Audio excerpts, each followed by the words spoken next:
तो बड़ी खबर आ रही है इस समय नागपुर के जामठा मैदान से, जहां पर भारतीय टीम ने दूसरा T20 मैच जीतकर सीरीज अब बराबरी पर लाकर खड़ा कर दिया है। पूरा श्रेय यहां पर जसप्रीत बुमराह और आशीष नेहरा की शानदार गेंदबाजी को जाता है। आशीष नेहरा ने जहां 3 विकेट लिए, वहीं आखिरी ओवर में 8 रन की जरूरत थी, जहां पर सिर्फ 2 रन दिया बुमराह ने और 1 विकेट भी उन्होंने हासिल किया और ये डिसाइसिव ओवर रहा और भारतीय टीम ये मैच 5 रन से जीतने में कामयाब रही।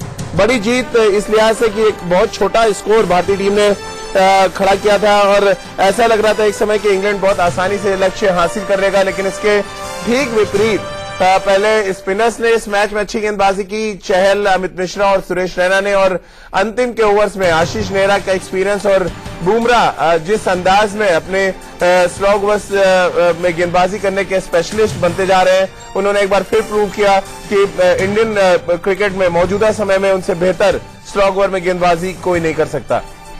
एक बार फिर आपको बता दें, टीम इंडिया ने इंग्लैंड को 5 रन से हराकर सीरीज अब 1-1 से बराबरी पर लाकर खड़ा कर दिया है। सीरीज का आखिरी मैच बेंगलुरु में 1 फरवरी को खेला जाएगा।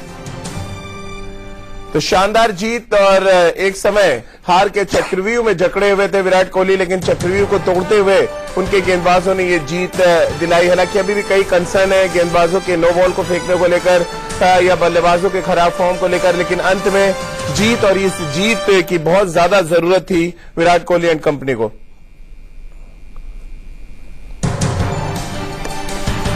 तो हमारे तीनों खास मेहमान हमारे साथ जुड़ गए हैं इस समय, रितेंद्र चंडीगढ़ से, राजकुमार जी और अंशुमन गायकवाड़ जी स्टूडियो में। और अंशु जी, बड़ी जीत और पूरा श्रेय यहाँ पर गेंदबाजों को।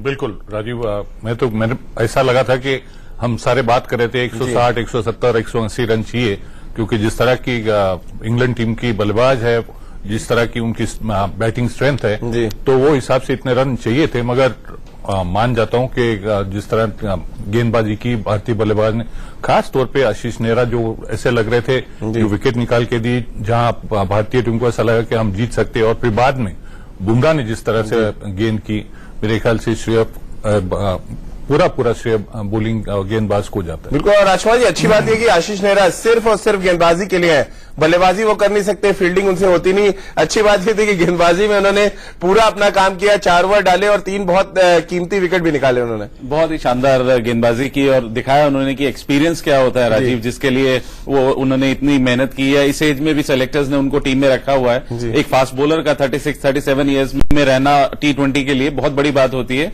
लेकिन दिखाया उन्होंने कि वो किस लिए टीम में है और अपने एक्सपीरियंस से जिस तरह उन्होंने विकेट्स ली, उसी से कम बैक हुआ इंडियन टीम का। रितेंद्र, बहुत इंप्रेसिव गेंदबाजी की जसप्रीत बुमराह ने, और बहुत यंगस्टर और इतना प्रेशर झेलना, इतनी इस जबरदस्त जैम पैक्ड स्टेडियम है जामठा का, आखिरी ओवर में 8 रन बनाने थे, सिर्फ 2 रन देना, ये दर्शाता है कि स्लॉग ओवर के मौजूदा समय में बेस्ट गेंदबाज हैं वो।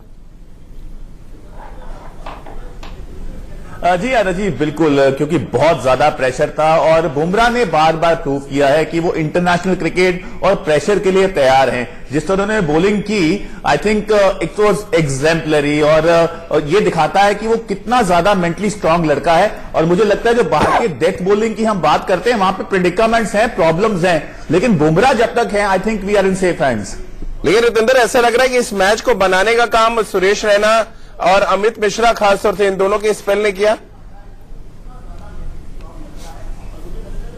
जी हाँ, बिल्कुल, अच्छी बॉलिंग की और विकेट से बाइट भी मिल रहा था, स्पिन भी मिल रहा था। और जैसे हम बात कर रहे थे शो से मैच से पहले राजीव, अमित मिश्रा को खिलाना एक बड़ा गैम्बल साबित हो सकता है, लेकिन भारतीय टीम के हक में यह साबित हुआ है। तो अच्छी सिलेक्शन, और अब भारतीय टीम के पास मौका है इस सीरीज को जीतने का। राजकुमार जी, पहली बार ऐसा लगा कि लेग स्पिनर जो ऑफ स्पिन डालने लगे, और दिख रहा था कि उनके हाथ से ऑफ स्पिन डाल रहे हैं, ये क्या प्लान्ड आपको वो लग रहा था कि लेफ्ट हैंडर्स के खिलाफ ऑफ स्पिन डालेंगे, या क्या लगा आपको कि अमित मिश्रा अचानक ऑफ स्पिन गेंदबाज बन गए? देखिए, मैंने पहले भी कहा था कि लेफ्ट हैंडर के अगेंस्ट थोड़ी सी प्रॉब्लम होगी लेग स्पिनर को, और शायद उसी को काउंटर करने के लिए उन्होंने कहा कि शायद गुगली भी वो पढ़ पा रहे हैं, तो उन्होंने 1-2 ऑफ स्पिन डाली और उसमें कामयाब भी रहे। अनफॉर्चुनेटली वो एक उनका नो बॉल हो गया, वरना तो वो नो बॉल बहुत ही महंगा साबित हो गया था इंडियन टीम के लिए, लेकिन फॉर्चुनेटली कम बैक हो गया और इंडिया ये मैच जीत गया। तो इसलिए सब भूल जाएंगे उस नो बॉल को, वरना तो वो बहुत ज्यादा मुश्किलें खड़ी करता अमित मिश्रा के लिए। लेकिन भूलना नहीं चाहिए अंशु जी, एक स्पिनर नो बॉल डालता लगता है मैच यहाँ पर ऑलमोस्ट हम हार गए थे। कानपुर में बुमराह ने नो बॉल डाला और वहां पर हम मैच हार गए। वनडे सीरीज में भी हमने देखा था बुमराह ने नो बॉल डाली और मैच का नक्शा पूरी तरह से बदल गया। ये जो नो बॉल लगातार हो रही है, ये कंसर्न है इंडियन टीम मैनेजमेंट के लिए? बिल्कुल, नो बॉल तो देखो इस सिचुएशन में, इस तरह के सिचुएशन में आप जाके नो बॉल करो तो मेरे ख्याल से एक क्रिमिनल जो हम कहते हैं ऑफेंस, उस तरह का ऑफेंस है। मगर राजीव खास तौर पे पेस बॉलर तो मैं मानता हूं जब तेज करने जाते तो शायद बड़ी लंबी स्टेप हो जाती और नो बॉल हो जाता है, मगर स्पिनर के लिए बिल्कुल नहीं। जैसे कमेंटेटर्स बोल रहे थे, सुनील गावस्कर भी बोल रहे थे कि ये एक कोई इसके लिए एक्सक्यूज नहीं है। आप कितने भी फिर बाद में कुछ भी कहो, कुछ भी करो, मगर नो बॉल करना स्पिनर के लिए तो बिल्कुल तय नहीं। जिस तरह का स्पेल डाला आज आशीष नेहरा ने, राशमा जी, क्या ये man of the match spell आप इसको कहेंगे या के राहुल को आप देना पसंद करेंगे मैन ऑफ द मैच? नहीं, डेफिनेटली आशीष नेहरा 4 ओवर में 12 रन देकर 3 विकेट लिए हैं। इससे बेहतर आप क्या किसी गेंदबाज से एक्सपेक्ट करेंगे? एंड दैट टू 2 शुरू के ओवर और 2 लास्ट के ओवर। राजीव, उन्होंने ही मैच बनाया इंडिया के लिए, शुरू में 2 विकेट लेकर और स्लॉग ओवर के 2 ओवर में इतना शानदार गेंदबाजी की। तो मैं कहूंगा मुझे तो कोई डाउट ही नहीं है कि आशीष नेहरा ही मैन ऑफ द मैच होंगे।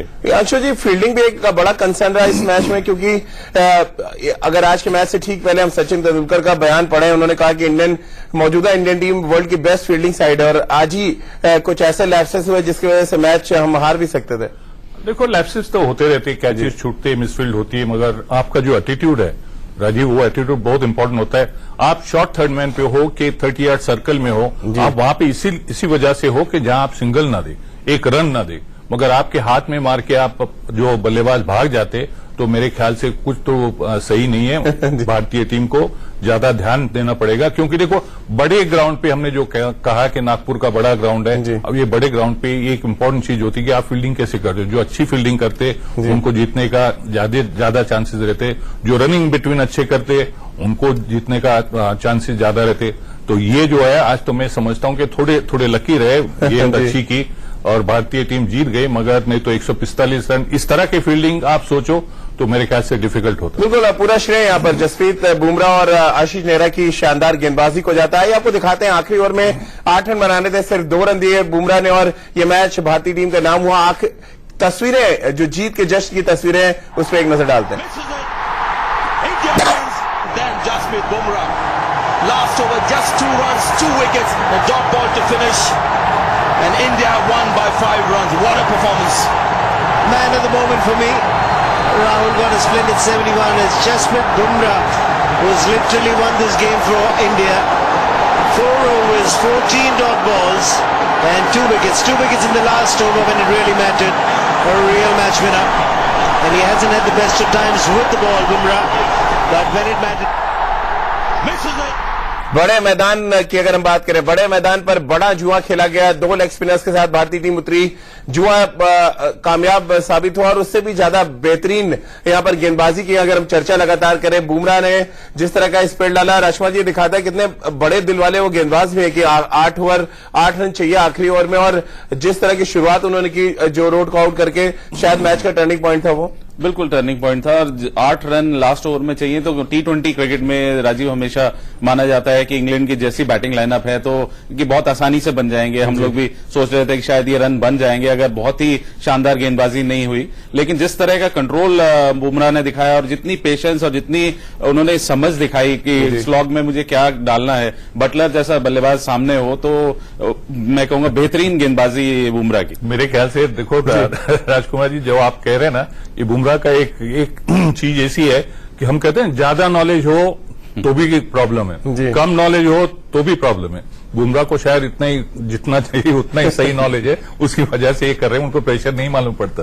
रितेंद्र, जो आज के मैच में सबसे इंपॉर्टेंट बात थी कि जब इंग्लैंड यहां पर गेंदबाजी कर रही थी और विराट ड्रेसिंग रूम में बैठे थे, वो अपने गेंदबाजों से बात कर रहे थे और ये बताने की कोशिश कर रहे थे कि आपको तेज नहीं डालने, यहाँ पे कटर्स डालिए क्योंकि पिच थोड़ा स्लो है और धीरे धीरे स्लो होती जा रही है। क्या ये जो ऑब्जर्वेशन था ये बहुत काम आया भारतीय गेंदबाजों के? जी हाँ रजी, बिल्कुल, क्योंकि जिस तरह इंग्लैंड ने बॉलिंग की, डेथ बॉलिंग, जॉर्डन ने बॉलिंग की, बहुत काबिले तारीफ थी। और अभी हम सब बात कर रहे हैं, मैं मानता हूं भारतीय टीम बहुत बढ़िया मैच जीती है, लेकिन यहां पे बहुत खामियां भी दिखी हैं। बुमराह और आशीष नेहरा को छोड़ के बैटिंग हमारी हल्की रही है, बॉलिंग में भी वेरिएशन थोड़ी कम दिखी है। तो विराट कोहली का ये बहुत अच्छा डिसीजन था, जैसे उन्होंने बॉलर से बात की कि जितना स्लो रन करेंगे इस विकेट पे फायदा होगा। चलिए, तो भारतीय टीम ये मैच जीत गई। इसका पूरा श्रेय भारतीय तेज गेंदबाजों को जाता है, जिस तरह से हम लगातार चर्चा कर रहे हैं जसप्रीत बुमराह और आशीष नेहरा को, लेकिन उससे भी कहीं ज्यादा श्रेय मुझे लग रहा है के राहुल को भी जाता है, जिनकी वजह से भारतीय टीम एक ऐसे स्कोर तक पहुंच सकी जहां से वो फाइट कर सके इंग्लैंड के खिलाफ। के राहुल जो पिछले 4-5 मैचों से निराश कर रहे थे, लेकिन कप्तान का भरोसा उन पर कायम था, और जब भरोसा कप्तान का होता है तो फिर एक खिलाड़ी मैदान पर क्या कुछ कर सकता है वो के राहुल ने करके दिखाया। Keeping is the height factor. And there's height on this one. Down the ground, on the leg side, 50 for K. Rahul. He was under a little bit of pressure going into this knock. यूं ही कप्तान राहुल पर आंख मूंद कर भरोसा नहीं करते। Oh, lovely shot. Got people stuff in T20 cricket. Nagpur में कोहली की नाक रखते हुए लोकेश राहुल ने फिर साबित कर दिया कि वो कप्तान के भरोसेमंद क्यों है। 71 रनों की ये पारी जामठा में बड़े बड़े सीनियर्स के लिए बड़ा सबक है, क्योंकि रैना, युवराज और धोनी जैसे बल्लेबाज पिच पर गेंद को बल्ले से टच तक नहीं कर पा रहे थे। Wow, yeah, gone this time. लेकिन पिच के पेच को देर से ही सही राहुल ने सही पकड़ा। टीम को इकलौते दम पर सम्मानजनक स्कोर तक राहुल ने पहुंचाया।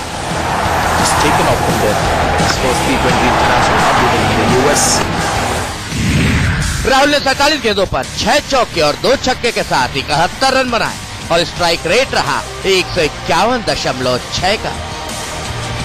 पारी तो राहुल की है, लेकिन तारीफ कप्तान कोहली की इसलिए बनती है क्योंकि पिछले 3 वनडे और 1 T20 में ये बल्लेबाज 8, 5, 11 और 8 रन पर चलता बना था।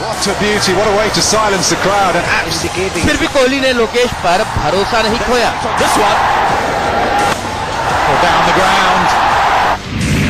राहुल 25 मैचों के इंटरनेशनल करियर में टेस्ट, वनडे और T20 तीनों फॉर्मेट में शतक लगाने वाले भारत के तीसरे ही बल्लेबाज हैं। पहले वनडे में शतक के साथ डेब्यू करने वाले राहुल दूसरे टेस्ट और चौथे T20 में भी शतक जड़ चुके हैं। जामठा में कम से कम राहुल ने इतना साफ तो जरूर कर दिया कि रोहित के फिट होने के बाद भी स्पेशलिस्ट ओपनर में राहुल का नाम सबसे आगे रहेगा। Vinod Lamba, India news. That's got away fine and will leg side 50 for K. Rahul. He was under a little bit of pressure. छोटे फॉर्मेट में बड़ी पारी खेली के राहुल ने, और इस समय टीम को बहुत ज्यादा जरूरत भी थी। और राजकुमार जी, सही समय पे सही पारी के राहुल के बैट से बहुत ही बेहतरीन पारी खेली। और जैसा कि पहले आप राजीव पूछ रहे थे, मैन ऑफ द मैच के हकदार बिल्कुल निश्चित रूप से वो भी एक प्रबल दावेदार हैं आशीष नेहरा के साथ। वो आशीष नेहरा ने 28 रन दिए और 3 विकेट लिए, और जिस तरह की पारी इन्होंने खेली है तो वो भी लाजवाब है। उसी के दम पर हम इस स्कोर तक पहुंचे, और जबकि बाकी सब बैट्समैन स्ट्रगल कर रहे थे तो बहुत बेहतरीन पारी खेली है के राहुल ने। रितेंद्र, लेकिन स्ट्रगल क्यों कर रहे थे? एक सब यहाँ पर जो जिस तरह की पिच से अगर आप स्ट्राइक रोटेट करते तो शायद आप अपना भी रन बनाते और टीम के भी रन बनते, लेकिन युवराज स्ट्रगल कर रहे थे, धोनी के कनेक्ट नहीं हो रहे हैं, मनीष पांडे स्ट्रगल कर रहे हैं, के राहुल की बल्लेबाजी एक तरफ और बाकी के बल्लेबाज स्ट्रगल ही करते नजर आए। जी राजीव, मुझे लगता है वन मैन शो था। We should be thankful to KL Rahul, जिस तरह उन्होंने बल्लेबाजी की, नहीं तो 144 रन बनने भी बहुत मुश्किल लग रहे थे। लेकिन I think we have to give it to Rahul, क्योंकि इस इनिंग से पहले बहुत स्ट्रगल कर रहे थे और रन्स बिल्कुल नहीं बन रहे थे। 14 रन उनके हाईएस्ट थे इस इनिंग से पहले, तो उन्होंने फॉर्म को स्ट्राइक किया है। लेकिन युवराज और धोनी और मनीष पांडे बहुत बड़ा कॉज ऑफ कंसर्न है, क्योंकि पांडे बहुत स्ट्रगल करते नजर आए, काफी उन्होंने बॉल्स ली। तो मुझे लगता है कोहली अगले मैच से पहले पांडे से जरूर बात करेंगे। के राहुल की बल्लेबाजी में अंशु जी एक चीज अच्छी भी है और लॉन्ग टर्म में देखें तो थोड़ी गड़बड़ भी हो सकती है कि विराट की बात करें, रोहित शर्मा की बात करें या के राहुल जैसे बल्लेबाजों की बात करें, ये T20 फॉर्मेट में भी टेक्निकली बहुत साउंड बल्लेबाजी करते हैं और बहुत ज्यादा इम्प्रोवाइज नहीं करते। ये क्या इस तरह के बल्लेबाजों के लिए T20 फॉर्मेट को आप किस तरह से देखते हैं? नहीं, देखो, शायद ऐसा भी हो सकता है राजीव कि उनके रन नहीं बन रहे थे पहले भी मैचों में, जिस तरह से फॉर्म उनका रहना चाहिए वो नहीं रह रहा था। साथ साथ में हमने देखा कि विराट जब अच्छी उनकी साझेदारी चल रही थी, विराट आउट हो गए तो थोड़ा प्रेशर भी बढ़ता है, और ये भी होता है कि आपको वापस साझेदारी एक नहीं करनी चाहिए, विकेट नहीं गिरनी चाहिए और एक लंबी पारी खेलनी चाहिए। कोई विराट हो या तो राहुल हो, कोई तो भी एक टॉप ऑर्डर के बैट्समैन को एक लंबी पारी खेलना जरूरी होता है, तभी आप साझेदारी बनाते हो और तभी आप एक अच्छे स्कोर पर एक अच्छा टारगेट कर सकते हो। जो राहुल ने रिस्पॉन्सिबल, मेरे ख्याल से बहुत रिस्पॉन्सिबल बल्लेबाजी की और उसी वजह से आज भारतीय टीम मैं समझता हूं 145 पर पहुंच गई। जी चलिए, तो इस समय के राहुल की शानदार बल्लेबाजी पर हम चर्चा कर रहे हैं। जीत गए जाम था और अब शायद सबकी नजरें